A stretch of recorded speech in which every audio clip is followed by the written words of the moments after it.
Most inappropriate games we played as kids. Number 10. Chubby Bunny. Whether you're roasting marshmallows over the campfire or making s'mores at home, the Chubby Bunny game was a funny and innocent activity played by both kids and adults of all ages. Players try to shove as many marshmallows in their mouths as possible while reciting Chubby Bunny, usually resulting in laughter and spitting out the marshmallows. So it's hard to imagine this game as inappropriate at all. In fact, some people might even call it dangerous due to the risk of choking. Many kids find it hard to believe that the danger of choking can ever happen to them when playing such a decent game. But kids have no limits when it comes to having fun, and chewing and swallowing at the same time can be difficult when there are loads of sticky marshmallows bunched up in your mouth. Number 9. Cowboys and Indians. This make-believe children's act was widely popular among boys ranging anywhere from 4 to 12 years old. Primarily based on Western genre themes, many toy stores at one point even sold cowboy and Indian items like boots, sheriff badges, headdresses, bows and arrows, and even toy guns. As kids, we had no idea of the game's ties to racism. We just know that it's fun to watch, and watching old Western films on TV reassured our thoughts and feelings that it was all harmless fun. But as we got older, we now know that this game illustrated our ignorance, and we are aware not to reinforce American Indian stereotypes. Number 8. Truth or Dare. Who hasn't played Truth or Dare? No matter what age you are, you've probably played some variation of Truth or Dare in your childhood or teen years. This verbal game has dated back all the way to 1712, but it has more recently become a party game where players are given the option of choosing between Truth or Dare. If a person selects Truth, they must answer a question truthfully, but if they choose Dare, then that person must complete a task that is usually embarrassing to that person. Usually this game starts off simple and entertaining, but it can also turn dark and have sexual connotations to it depending on the mood. Game sessions can also get rowdy when someone incorporates a double dare into the mix, and it can get intense when dares start to become serious. If someone double dog dared you to eat dog food, would you do it? Number 7. 7 Minutes in Heaven.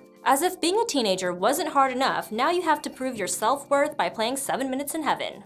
Usually played in parties, it's been popular since the 1950s and involves two people. They are chosen to go into a closet or a dark space for 7 minutes. It is usually implied that the participants are going to kiss or have sex, but sometimes they simply just sit and talk or do nothing. Also known as the kissing game, it is usually accompanied by extreme peer pressure, especially if one person is unwilling than the other. Most of the time, people are forced to go into the closet even if they don't want to, and despite saying no, you might be labeled as a wuss or a pansy if you don't. Game rules vary, and once inside the closet, the lights are usually turned off, cell phones are turned off, and the door is remained closed for the entire duration of the game. Usually both people involved are sworn never to admit what took place inside the closet, but are teased afterward by friends and other peers on what they thought happened. Number 6. Lawn darts. First gaining popularity in the 1970s and 1980s, lawn darts, or jarts, was a child toy and wholesome activity that the whole family played. Lawn darts contained a thick metal tip that shot straight into the grass when thrown. Players would try to aim the darts at a target area in a bid to win points. But what was thought of an innocent game turned out to be dangerous. Back in April 1987, a boy and his friends were playing jarts when they tossed it too far and high, and it flew over to the front yard where his 7-year-old sister was playing. The dart impaled her in the head, where she died in the hospital 3 days later. The child's father campaigned heavily for the product to be banned and came to a compromise in 1988 with manufacturers that the darts shouldn't be advertised in stores, and the following year, in 1989, the toy was also banned in Canada. Today, you can purchase jarts online and in a few select stores. However, these lawn darts are redesigned with a plastic tip instead. Number 5. Car surfing. While it may look impressive and cool in movies, in reality, nobody should be car surfing at all. Even if you're not standing on a car roof, holding onto a moving car, riding in the space of a truck standing up, and even being hitched by a car while on a skateboard, couch, or any object counts as car surfing. First gaining popularity in the 1980s, the game has peaked in the early and mid-2000s, with many people recording themselves car surfing and uploading it to YouTube and other social media sites. Back in 2008, the United States Centers for Disease Control looked at 58 newspaper reports of car surfing injuries from 1990 to 2008. They discovered 69% of teens aged 15 to 19 years old received injuries, and about 58% of people car surfing resulted in deaths. Number 4. Dodgeball.